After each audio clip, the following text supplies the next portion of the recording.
各位好，王爷，最近呢做了几期演唱会音响舞美配置的科普视频哈，因为有些天王巨星的音响舞美配置追求性价比，跟 Taylor Swift 这种国际巨星啊有一定差距啊，这都可以理解啊。但是这时候有很多粉丝就来攻击我，说什么场地报批的问题、补位音响不让调的问题哈，就为自家哥哥找的这理由啊，真是层出不穷啊。那真的是这样的吗？那本期视频呢，我给大家举一个演唱会舍得下本的国内歌手华晨宇。而且他说自己演唱会呢是赔钱的，2场全部卖完，成本回不来。所以说咱们一起来看一看花花这场演唱会啊，音响舞美的配置到底值多少钱？视频开始之前呢，我先叠个假啊。本期视频呢，我们仅讨论演唱会的配置问题，视频中所提到的所有的歌手的音乐才华、相关争议都不是我们讨论的范畴，大家仁者见仁，智者见智。今后呢，我也会制作更多演唱会幕后揭秘视频啊，甚至找到歌手本人进行采访，大家点个关注绝对不亏。咱们以华晨宇2023年鸟巢火星演唱会举例哈，先来看一看音响配置啊。由于鸟巢场地它本身比较大，而且这场演唱会呢它是4面台的，所以说对于扩声来说呀还是比较复杂的。我们通过这个搭建的视频可以看到啊，华晨宇演唱会呢主要采用了法国的顶尖音响品牌 L Acoustics， 相当于音响界的劳斯莱斯啊，贵的一批啊。主舞台呢一共挂了8组 L Acoustics K 系列的全频线阵音箱，而且要注意的是啊，线阵是一支一支音响组成的音响阵列。目的呢就是要覆盖更多的扩声角度嘛，每一支啊可都是要单独购买的啊，而且啊仔细看看每组线阵呢选用的是极为昂贵的 K1 和 K2 型号组合拼装的音响阵列。从官方数据可以看出啊 ，K1 的动静比较大，它传的比较远 ；K2 呢它高音角度是可以调的啊，所以说指向性更灵活。2个型号呢搭配使用呢可以更好的覆盖声场。通过现场图片呢，我们还可以看到舞台的前后啊各布置了18支 KS28 超低音音响，左右呢还布置了12支 KS28 超低音音响，所以说低频听上去呢会比较带劲的。那除了主舞台布置了扩声音响之外，因为鸟巢看台距离主舞台还是比较远的哈，主舞台过去的声音呢会衰减的非常严重，所以说呢我们还可以看到这个看台区的顶部还吊装了一整圈的补位音响，而且都是 L Acoustics 的 K 系列啊，所以说基本可以覆盖听音死角啊。因为吊这一圈音响它比较麻烦，所以说很多体育场级的演唱会呢都没有吊装，那即使吊装了点位也没见过有这么齐全的啊，所以说很多演唱会看台区的音效会大打折扣。那比如说前几天武迷老师在某博上就纷纷表示啊，是看台声音有衰减，所以说听不到阿信的声音，麦田农夫那鉴定假唱是不科学的啊，就没说这音儿啊，所以说呢作为五月天粉丝的我呀，我就给一个中肯的建议啊，下一次你们就把那一圈补位音响给吊上，咱就没事了。而且不吊装补位音响真不是什么啊国内什么场馆政策审批的问题哈，那就是预算没到位。那这些音响真的有那么贵吗？我们根据官方披露的这个设备清单哈，算一算这些音响到底值多少钱。首先呢，我们查了一下淘宝和京东这些平台哈是没有价格的，官网也没有，只有一些正规的招投标网站的采购公示信息可以查到有些单位采购价格。首先呢，我们在内蒙古的一个项目编号尾号是230532的项目啊，查到了他们有采购过 L Acoustics Cara 的一个信息，设备报价明细呢也是可以下载的哈。我们可以看到一支的价格是70600，花老师呢用了40支。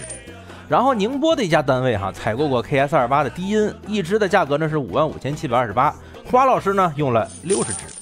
LA12X 的功放呢只查到了苏州的一家单位曾采购过1台，价格呢是167320，花老师呢用了88台。然后 K1 和 K2 呢，我都没有查到有哪家单位有采购记录啊，这太奢华了，比较贵。那通过业内的朋友以及询问 GPT 介绍啊，这个 K1 每支价格大概2.5万美金，合人民币18万一支 ；K2 的价格呢大概在2万美金啊，合人民币14万多一支。那花老师呢一共用了128支。调音台啊，顶级品牌 Digital， 型号呢是 Quantum 5。花老师呢直接用了2台，一台呢负责舞台上面 monitor 调音啊，给台上面人去听的；另一台呢用于扩声音响的 PA 调音啊，调完给观众听的。那2台调音台的信号其实是共享的啊。我仅仅在公示信息中啊查到了湖北的一家单位曾采购过匡他妈5这个上一代的型号 SD5， 价格呢是913431。那匡他妈5这个价格呢，问了一下价格哈，也奔着200万去了。其他的一些设备、耗材、舞台监听、麦克风、接轨箱什么的，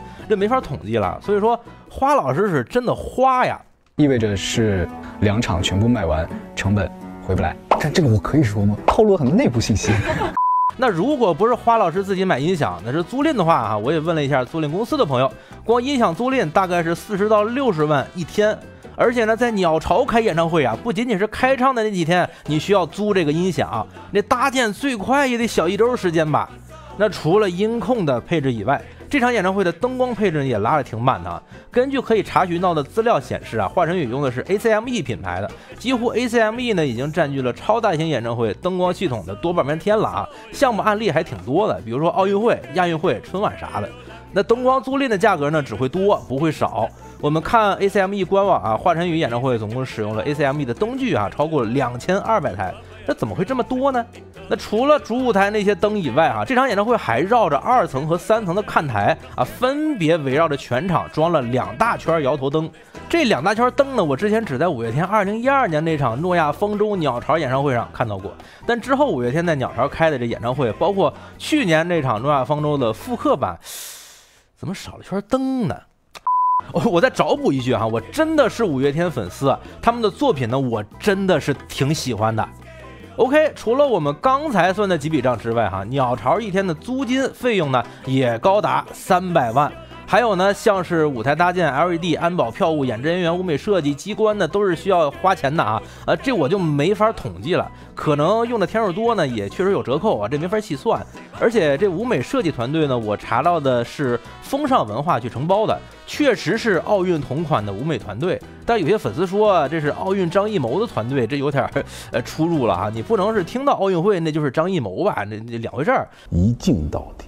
如果大家真的对华晨宇演唱会的幕后感兴趣别忘了点个关注，来一波一键3连支持一下。我们可以尝试联系一下华晨宇的团队做一期真正的演唱会幕后揭秘节目。华晨宇最高门票的价格呢是1280元，最低门票呢是380元，平均票价呢600多块。大家感觉华晨宇在鸟巢开演唱会到底赔不赔钱呢？ OK， 以上就是本期视频的全部内容了。还是那句话我们这个系列的视频呢，仅仅是针对演唱会的配置和幕后进行客观对比。而且演唱会本身就是商业性质的，确实得盈利，可以理解但是呢，我当然是希望我喜欢的歌手演唱会各方面配置都能拉满。差预算的话，把票务单位盯紧一点，把黄牛这兜里的钱抠一点出来，配置估计也就上去了。OK， 以上就是本期视频的全部内容了。下期听懂演唱会的栏目呢，我会去到邓紫棋今年在合肥的首场演唱会，让我们一起期待一下顶流华语女歌手的表现究竟如何。大家别忘了点个关注，下期更精彩。